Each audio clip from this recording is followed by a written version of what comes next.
it's Annabeth back at you with another YouTube video. Today I'm going to be reading a story that I wrote myself. I'm just going to be looking at the computer the whole time because it was all written down on the computer. So I recommend just closing your eyes and listening. At least that's what I normally do. Kind of like a podcast. The Bush, written by Annabeth. One day a man was walking down the street when he heard a rustling. He went to investigate, thinking it was a cat or a dog or something. No one ever heard from him again. At least, that's the story they tell us. But I never believed them. Until one day. It was a normal day.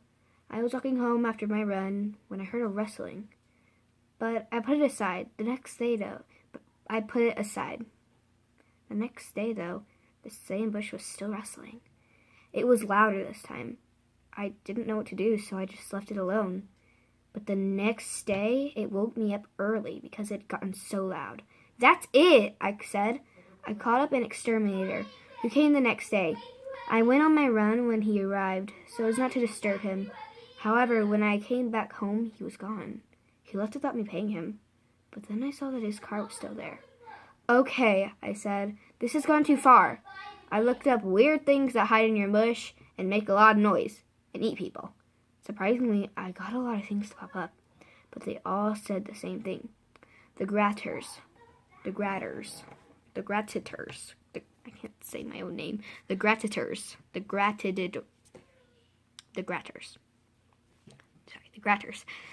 Evidently, the only way to get rid of them is with a priest, an exorcist, and the person that planted the bush or tree. I called up an exorcist and a priest the next day, and I just so happened to be the one that planted the bush, so that was good. They all came the next day, and by then the bush wasn't just rustling; it was violently shaking. The noise so deafening that we could barely hear each other speak. Sorry that I keep on pausing. The priest and the exorcist started a chant that I had memorized as a nursery rhyme whenever I was younger. The bush rattles on and on, the bush rattles non-stop, the bush rattles so much it breaks my ears and I drop. The adults had always found it eerie, but we liked it, so they never really said anything. However, now I knew what it meant, so I started chant.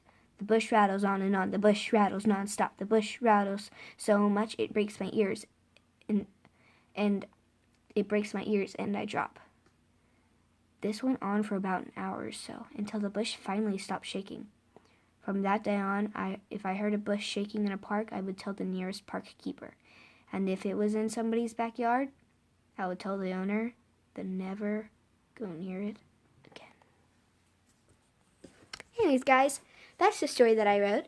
I hope that you like it. If you did, please comment, and subscribe for more.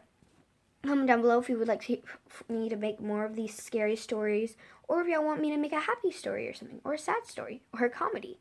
I really like to make these stories. They're very fun for me, and I really like to read them out loud to all the people. Bye.